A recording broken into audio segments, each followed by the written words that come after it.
Vortex here, welcome to my review of the Senfer MT300. Quite a unique pair of earphones, as they have a DD, a BA and an EST. But the EST is actually, I think, classed as a magneto-static driver, so it's not a true electrostatic driver. Really nice case, but these was around $160, $170 when they came out. Obviously I paid £50, so an awful lot cheaper. And let's get into the actual unboxing. So like I said in the actual intro, really premium packaging from them, but these was expensive, around $170 ish. So yeah, you do get it is actually quite nice. So you get this little sachet, I think it's just basically for moisture. It says do not eat, but I can't actually read Chinese, so I'm not quite sure what it says. So I got the darker colour ones. They do come in silver or kind of a darker grey kind of colour. I'll just quickly show them.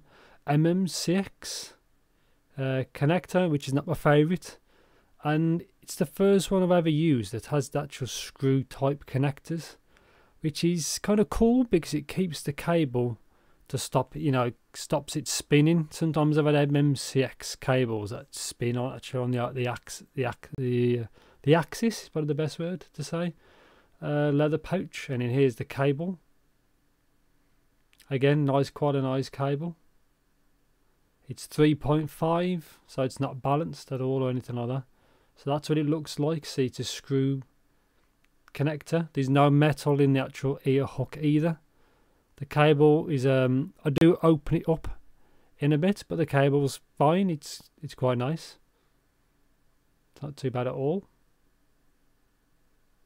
So there's the spec. So it's the MT300 EST, should say BA, balanced armature, then dynamic driver, 16 ohm impedance, 105 decibels sensitivity. These wasn't hard to power, and they do 20 Hz to 35 kHz. It's got a single crystal copper cable. So it actually comes with plenty of tips. Those black ones are obviously like memory foam, and it comes with these hidden underneath like another set. Those are the ones that are on the DT6. I wasn't really keen on them with these, and you just get some more blue wide bore kind of tips. Just get one out. So they are kind of wide. I didn't know they was there. When I saw like the packaging of this, I didn't actually know they was here. So this is actually what the cable looks like. Solid cable, like it says, it's of single crystal copper. A little bit of a kink there, but I think that's probably just how it was packaged. As you say, very nice cable, can't really fault it. Good date to 3.5, and there's the split straight down to the end. Screw connector. I say I've never seen that before. I think they've released a new dynamic driver. I think it's around the £30 to £40 region. The Hatchie has the same thing, like a screw connector. Around the ear hook, there's no metal, so it is actually quite flexible. Only negative is when you've got the earphones plugged in, it's very.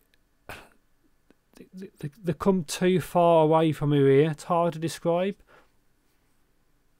So instead of the cable going around your ear, it goes too much towards your front of the head. It's hard to explain, but I'll plug it in a second and you'll see what I mean. Obviously it readies for right. So I'm going to plug it in now, and it's basically like the connector's too far away from the base.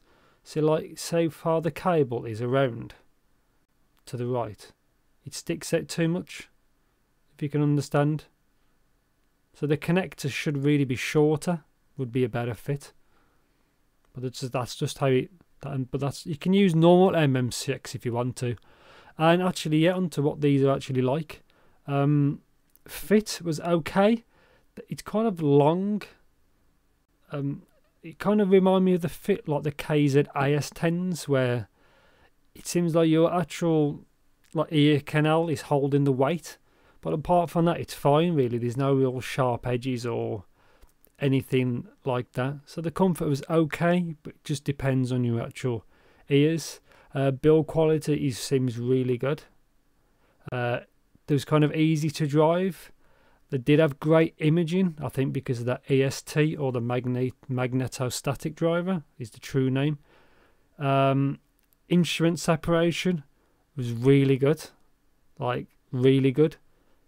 Low end, a little bit conservative. These aren't bassy earphones, but I don't mind that compared to what I did before, this open heart. The open hearts are way more bassy than these.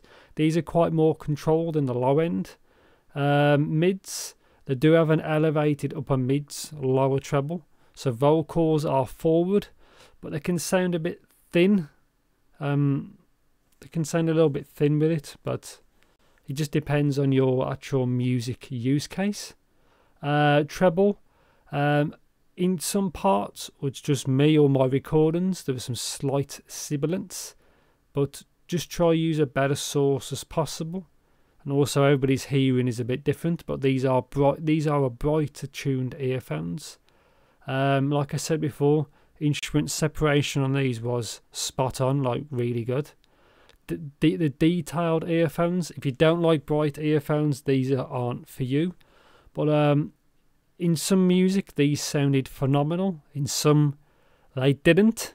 It just depends on what you like. But for the £50, I like these for that price. I think it's really good. I would never pay the £100, £120. I don't think they are worth that. But for £50, these are pretty good. But they're good low end control. They're quite a good pair. These are nothing like their DT6. But as you say, they did quite a good job of tuning 3 drivers together with a Knowles balanced armature, a 10mm dynamic driver, and I think it's a 7mm TDK EST, but it's a magnetostatic driver. And yeah, so they're pretty good. So my conclusion, for £50, I think these are really quite good. They are a detailed pair of earphones. The fit wasn't perfect for me, but everybody's different. These aren't worth £100 in my opinion, but for £50 they are quite competitive. I've never seen like separation of instruments at that price. The RSA, they have a detailed sound, brighter sound. They've got good height in stage, and the width is okay, pretty average to good. Not much to say really. There wasn't really hard to power. Imaging was good, sensitivity was fine, isolation was okay, build quality is good, and I think that's it. Thanks for watching.